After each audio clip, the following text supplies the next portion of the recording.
Okey, memandangkan hari ini kita tahu isu isu kanak-kanak dan gadget ni semakin berleluasa. So, kita akan jemput dua orang daripada wakil pelajar daripada Fakulti Sains Sosial Gunaan, iaitu yang pertama saudara Ilman Fakri dan yang kedua saudari Ayuni Yen untuk membahaskan isu tersebut. Okey, saudara Ilman, boleh tak terangkan pandangan anda berdasarkan kanak-kanak yang memain gadget? Okey, baiklah, terima kasih saudari Syafia. Baiklah, untuk tajuk yang kita akan bincangkan hari ini, saya terangkan sikit apa maksud gadget. Gadget ni adalah pelanti elektronik ataupun teknologi kecil yang biasanya digunakan dalam kehidupan seharian. Contohnya macam semua ada telefon bimbit, jam tangan, iPad, laptop dan juga sebagainya lah. Jadi pandangan saya tentang perkembangan kanak-kanak pada hari ini, saya nak jelaskan dulu. Saya dan saudari Ayuni sendiri pun ada lakukan satu kajian, dan kajian kami ini akan menceritakan tentang keburukan pada gadget tu terhadap perkembangan kanak-kanak. Saya akan bagi tahulah sebenarnya gadget ni kalau kita nampak memang ada kebaikan, tapi untuk kanak-kanak jika berlebihan, sebab kanak-kanak kan dia orang tak dapat nak dikontrol, jadi lebih kepada keburukan lah. Berdasarkan apa yang kita tahu, korang dua ada buat kajian mengenai gadget kepada kanak-kanak kan? So, boleh tak terangkan apa matlamat korang buat kajian tersebut ataupun tujuan korang melakukan kajian tersebut? Okey, seperti yang tahu dan saudara Ilman beritahu tadi, kita punya kajian ni adalah penggunaan gadget dengan kanak. So, tujuan kami adalah untuk mengenal pasti punca kanak-kanak di naskah pemantau pemisah ni terdedah pada gadget. Sebab diorang boleh terdedah sebab umur yang sepatutnya bermain di luar, membaca buku, tapi terdedah dengan media sosial tersebut. Yang kedua juga, kita orang ada mengkaji kesan kanak-kanak di naskah pemantau pemisah ni terhadap penggunaan gadget. Bila diorang terlalu lama dengan gadget, apa yang berlaku pada diorang? Itu sebenarnya objektif kajian kami. Berdasarkan objektif tadi, boleh ke saudara Ilman kalau kita bongkarkan sedikit kepada penonton kita tentang kita punya perbincangan dalam kajian ni? Tak apa, kita nak bongkar kan ni? Nak bongkar ke bagi diorang tahu? Okey, tak apalah, boleh. Okey, untuk perbincangan saya akan tunjukkan, kita orang ada 3 dan saya akan tunjukkan carta kat sini, carta file. Yang pertama, sebanyak 95.7% kami dapati punca kanak-kanak ni bermain gadget dan berminat dengan gadget adalah disebabkan isi kandungan dalam gadget itu sendiri. Contohnya ada YouTube, ada game pula bukan satu, banyak. Okey, yang kedua pula kami tunjukkan sebanyak 95.7% juga kesan kanak-kanak main gadget ni, kesan buruknya adalah daripada mata. Boleh tak saudari Ayuni kita kasih contohnya lah? Contoh kenapa kanak-kanak ni mudah dapat penyakit mata tu, penyakit mata rabun. Punca pertama, diorang malam-malam tak tidur. Bilik bapa, leka sikit, bapa dah mesti dah bekerja kan, nak tidur awal, nak rehat. So diorang ambil masa tu untuk stay out, untuk berjaga tengah malam semata-mata untuk menonton video-video kartun, main game. Lagi satu yang kita tahu, dalam bilik tu juga kan ada sinar tu. Sinar tu lah yang membuatkan mata kanak-kanak tu mudah rosak, rabun. Di usia seawal 3 tahun, 4 tahun dah kena pakai spek mata. Siap-siap. Kena keluar bilik. Tapi bukan itu je. Bila diorang main telefon tengah malam, jadi ada masalah nak tidur susah. Lepas tu bila bangun pagi susah. Lepas tu pergi sekolah kat siang, dah kena marah cikgu.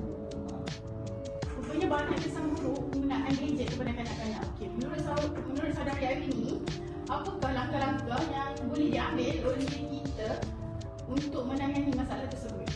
Solusi dia lah, cara nanti. Okey, untuk menangani dia sebenarnya banyak. Sebab seperti kita tahu, kanak-kanak ni dia banyak duduk dengan mak ayah. Tapi bila dah umur 4-5 tahun, dia orang banyak duduk kat naskah, duduk kat tadika kan. Sebab itulah ibu aku bekerja untuk sampai ibu dia yang sendiri rumah. Okay, antara yang solusi pada pandangan saya lah, antara solusi yang dapat saya berikan adalah kita boleh memberi nasihat kepada ibu bapa untuk memperuntukkan masa mereka dengan anak dengan sebaik mungkin. Seperti contoh, hujung minggu mungkin kita boleh lakukan aktiviti sama-sama bersama anak-anak.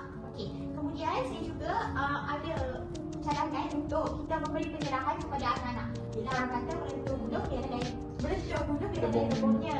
So, kita boleh bagi pelan pada anak-anak tentang bahaya dari gadget ni. Takut-takutkan dia. Yelah, takut-takutkan untuk ke arah kebaikan. Apa tu? Kemudian kita bagi tahu ibu bapa tentang kepentingan untuk diorang mengawal aktiviti anak-anak.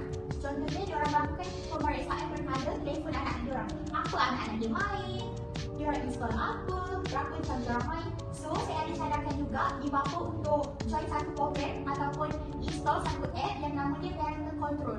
So, dekat situ, ibu bapa yang sibuk bekerja boleh mengawasi anak mereka menggunakan apps tersebut. Menjawab tak? Menjawab soalan saya. Apa kesedaran ini kalau kita pasang apps tu? Tak apa, sebab kita untuk kawal anak kita, bukannya kita kawal anak kita ke arah kebaikan. Kita bukan kawal orang lain demi kebaikan anak.